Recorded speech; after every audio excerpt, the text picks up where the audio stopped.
It is time for Just the News with your anchors, LD Madeira and Rick Urban.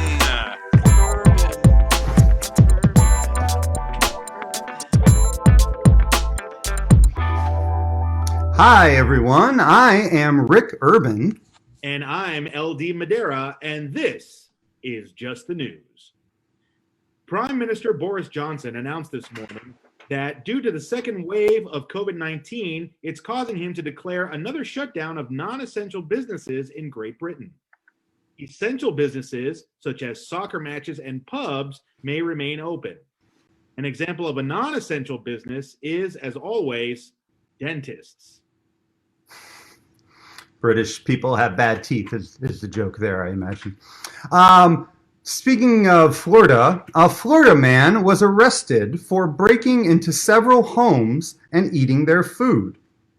He defended his actions by saying, "Santa has never been arrested for this. This guy eats my chocolate chip cookies every year, doesn't leave me a tip or anything." Mm-hmm. For the first time in 18 years, oil giant ExxonMobil did not increase their dividend for their shareholders due to slumping profits.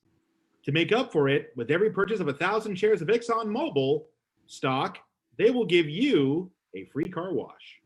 You know what's going to happen? You're going to buy the 1,000 shares, you're going to get the car wash, and it's going to rain right after. Don't you hate that? Mm-hmm. Well, speaking of rain, Hurricane Zeta became the 5th named storm to hit Louisiana this year. Even worse, there were no real estate disclosure rules when Thomas Jefferson made the Louisiana Purchase. So the United States is responsible for the damage. A Florida man snatched a $5 bill from a woman, then ate it when she demanded that he give it back to her. So far, the man has not experienced any ill effects from ingesting the $5 bill, but we will check back in tomorrow after his coffee to see if there is any change. Yep, that's, in my defense, I really wanted to keep that $5 bill, so I just tossed it down. Well, with November 3rd just a few days away, the pressure is on for the candidates to get the last few remaining votes. With that, we bring you the last undecided voter in the United States, Marvin Waffle. Hello, Marvin. Hello, or hi. I can never decide which one to say. Well, Marvin, I understand you've been really conflicted the past few weeks about your vote in the upcoming election. The election? No. For the past few weeks, I've been undecided about voting in the Facebook poll. Which chicken sandwich is better, Popeyes or Chick-fil-A? Don't get me started about the election. I've been going back and forth on that for years. Well, have you at least decided which method you're going to use to vote? Method? You mean there are options? Yeah. You can vote in person, either on the day of the election or early voting, or you can get an absentee ballot, or you can do a mail-in ballot. Those you can either mail in or you can drop off at a precinct box. More choices. How am I ever going to figure this all out? Calm down, Marvin. You are hyperventilating. I don't know. I just wish all I had to do was make the choice between the two candidates. Well, I hate to mention this now, but there are more than just two candidates. You also have the Libertarian Party, the Reform Party, the Green Party, and there's many, many more. What? Now I'm going to have to hire a consultant to help me wade through this mountain of information. Well, one thing you might be able to do is it might be helpful if you create a list of pros and cons. I already tried that, but I couldn't decide. You mean you had the same number of pros and cons for each candidate? No, I couldn't decide if pro and con meant for and against, or professional and convict. Oh my. Well, at least it's nice to see that you are taking this very seriously. I mean, voting for president is an important thing. President?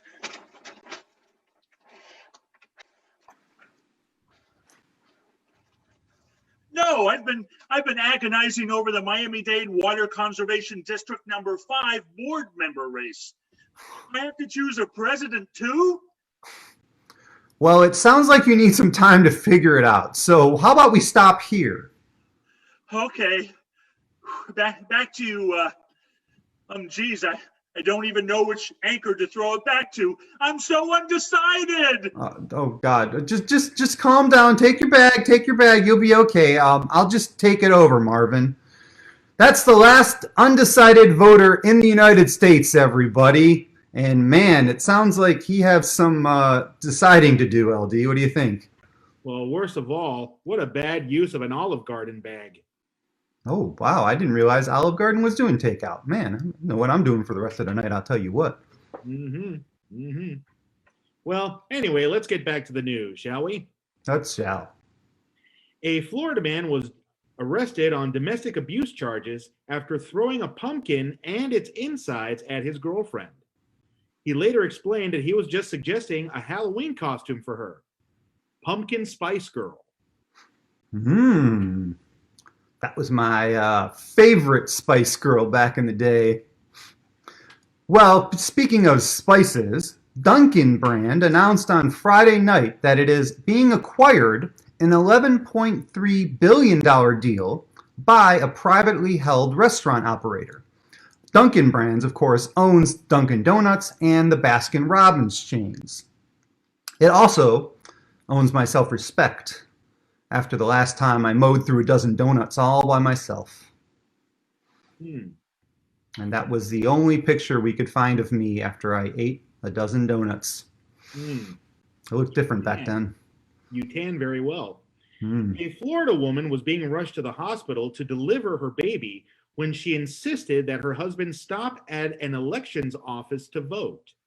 The supervisor took a ballot out to the car so the pregnant woman could make her choices between contractions. It should be noted that she did not vote for anyone in the Labor Party. Oh, because she was in labor. I get that. Okay. Right. I was questionable about that one in rehearsal, but I got it now. I'm good. Good.